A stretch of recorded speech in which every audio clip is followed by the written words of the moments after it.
और जानकारी आपको देते हैं क्योंकि अगर बात करेंगे भारत की सरजमी पर इस वक्त अमेरिका के विदेश मंत्री पहुंचे हुए हैं।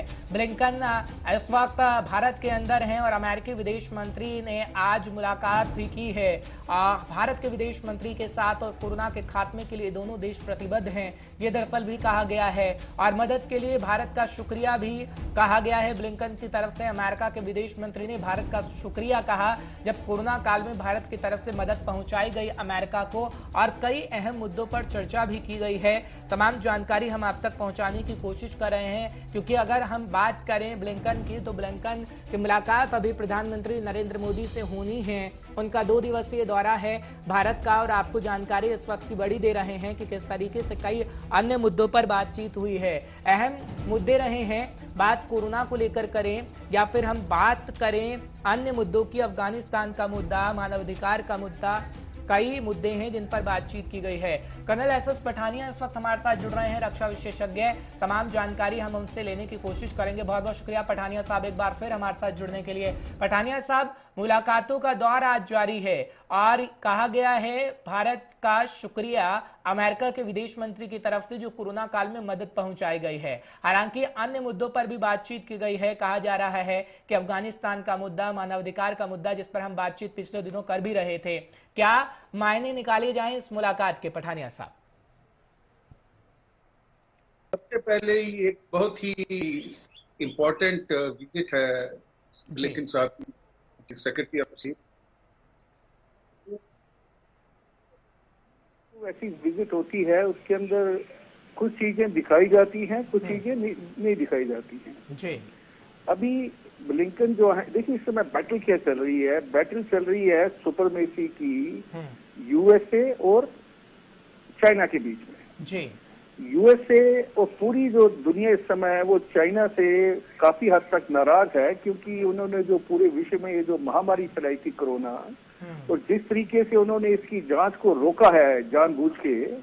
अभी बिडेन साहब जब पावर में आए थे, ही सेज कि let there be investigation and the intelligence committee was set up for that to investigate within 3 months. Now वो प्रोसेस चल रहा है अभी, लेकिन वो उसका प्रोसेस का कल्मिनेशन तभी हो पाएगा अगर चाइना उसके अंदर कॉपरेट करे, वो जो नहीं करेगा। सो इस समय जो इम्पोर्टेंट चीजें हो रही हैं, देखिए उसके बाद वो ईस्टर्न लद्दाख में घुस चुका है और अभी वो क्या कर रहा है कि जब भी हम कोशिश करते हैं, पिछली बार जयशंकर जी जब मिले थे एससीओ ऑर्गेनाइजेशन की मीटिंग में जी, तो उसके अंदर भी उन्होंने हमें टरका दिया था, उन्होंने कोई कमिट नहीं किया था और कहेंगे कि वार्तालाप चलता रहेगा, लेकिन उनके जो इंटेंशन हैं वो बड़े क्लियर लग रहे हैं कि वो वाजे हटने को तैयार नहीं है और हटेगी भी तो अपनी शर्तों पर हटेंगे। नंबर 2, उससे बड़ी जो प्रॉब्लम चल रही है, Afghanistan is a very very important issue at this moment, क्योंकि यूएसए जो है वहां से विड्रॉ तकरीबन अपना कंप्लीट कर चुका है और अफगानिस्तान के जो रेमिफिकेशन है, अगर हम सारी कंट्रीज को ले लें, पाकिस्तान ले लें, टर्की ले लें, उसके बाद आपकी तजाकिस्तान, उज्बेकिस्तान, इंडिया, ईरान, तो ये एक सेंट्रल एशिया की जो सारे रिपब्लिक हैं वो इससे इफेक्ट होगी और पूरा वर्ल्ड जो है इससे इफेक्ट हो जाएगा। So that is a very very important issue. Third important issue जो है वो चाइना की दादागिरी है, वो जो कर रहा है साउथ चाइना सी में, because they claim that entire South China Sea it belongs to the China. तो इस समय अगर आपने देखा हो, कुछ दिन पहले ब्रिटेन ने भी इसके अंदर एक बड़ा अच्छा नैरेटिव फेंका था दुनिया के लिए, जब उनकी क्वीन एलिजाबेथ जो एयरक्राफ्ट कैरियर है जिसके अंदर तकरीबन 70 उनके शिप रहते हैं, एयरक्राफ्ट रहते हैं, along with the entire fleet, they had moved into the Pacific region and they intend to go to China Sea also. So दुनिया इस समय इकट्ठी हो रही है। क्वाड की जो फॉर्मेशन है वो इसीलिए है कि चाइना को उसकी औकात समझाई जा सके और उसकी सबसे ज्यादा जो वल्नरेबिलिटी है that lies in the Malacca Strait, that we all are aware. लेकिन पठानिया साहब, आज ना 2 तस्वीरें सामने आई हैं, मैं उसका जिक्र करना चाहूंगा और आप समझना चाहूंगा, क्योंकि एक तस्वीर तो जो हम अपने टेलीविजन स्क्रीन पर दिखा रहे हैं कि हाँ अमेरिका हमारे साथ एक तस्वीर में नजर आया, लेकिन एक तस्वीर और आई जो थोड़ी देर पहले हमने दिखाई कि तालिबान चीन के साथ नजर आया है। एक वो देश जो दुनिया का सबसे बड़ा देश है जो भारत के साथ इस वक्त है, और एक वो देश जो दुनिया का सबसे बड़ा देश बनना चाहता है, और एक वो देश है जो अभी कोई देश बना ही नहीं है। तो ये 2 तस्वीरें अलग अलग क्या दर्शा रही हैं? देखिए ये एक बड़ी इंटरेस्टिंग इक्वेशन है। यूएसए के अफगानिस्तान से विड्रॉल के बाद चाइना अपना जो वार कर रहा है वो पाकिस्तान के कंधों पे कर रहा है, वो खुल के सामने नहीं आ रहे हैं। But the China has got political and strategical दोनों उसके इंटरेस्ट वहां पे हैं, लेकिन वो अभी खुल के सामने नहीं आना चाहता है, क्योंकि वैसे इस समय वो कोरोना की जो इंटेलिजेंस की जांच चल रही है उसको निपटाने में लगे हुए हैं, लेकिन वो पाकिस्तान के थ्रू अपना एम अचीव कर रहे हैं। अभी USA is also aware of this. USA को ये पता है कि चाइना वहां पर अपना इन्फ्लुएंस जमाने की कोशिश करेगा, बिकॉज रशिया जो है वो भी अभी थोड़ा ढीला पड़ता जा रहा है, जिस तरीके से उनकी तालिबान को सपोर्ट कम हो गई है। चाइना पाकिस्तान के जरिए बदस्तूर ये कोशिश करेगा कि किसी न किसी तरीके से तालिबान की काबुल के अंदर हुकूमत हो जाए, लेकिन वो कैसे होती है, क्यों होती है, कितना टाइम लगता है, क्या क्या चीजें इस दरमियान होती हैं, वो सब हमें देखना पड़ेगा।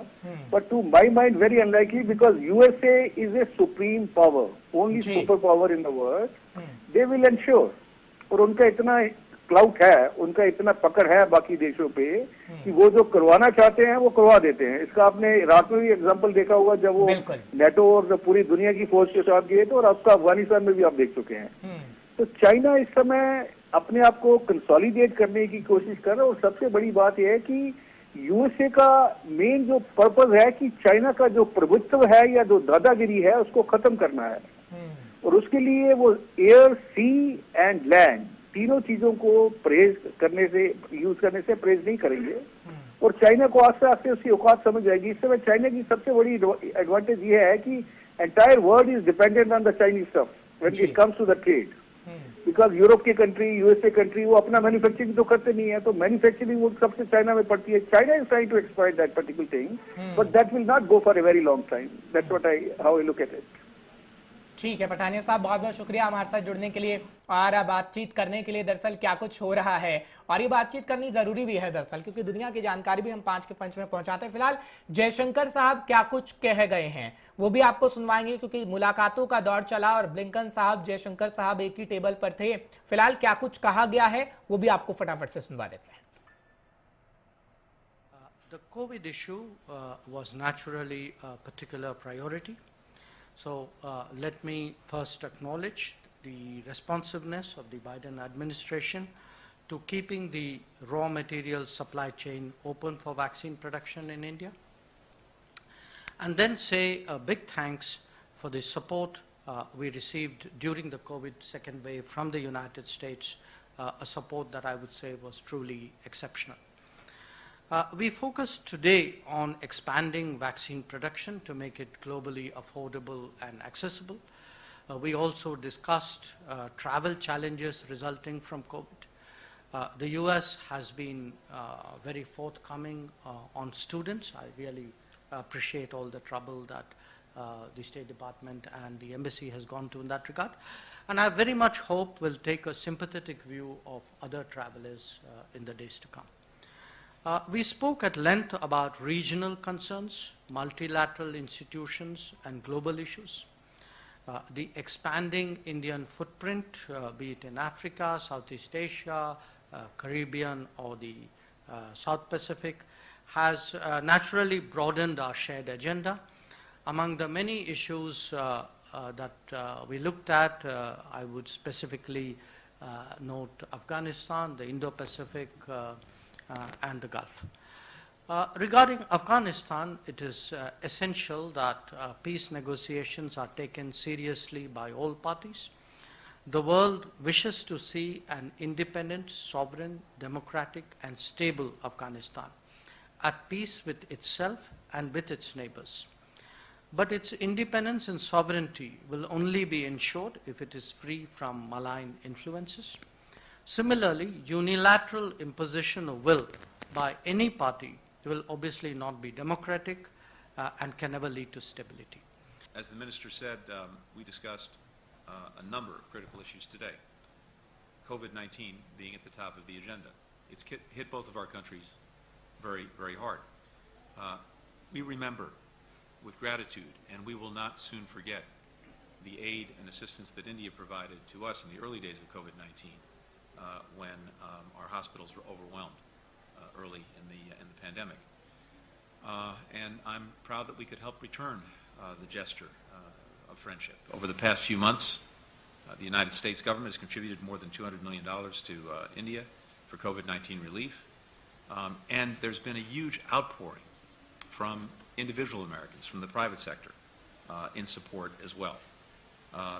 Today, I'm pleased to announce that the United States government will send an additional $25 million to support vaccination efforts across India. This funding will contribute, I think, to saving lives by strengthening vaccine supply chain logistics, addressing misinformation and vaccine hesitancy, and helping to train more healthcare workers. We're determined to end this pandemic, and India and the United States will work together to do it, including through the Quad Vaccine Partnership, which will bring safe and effective vaccines to others across the region.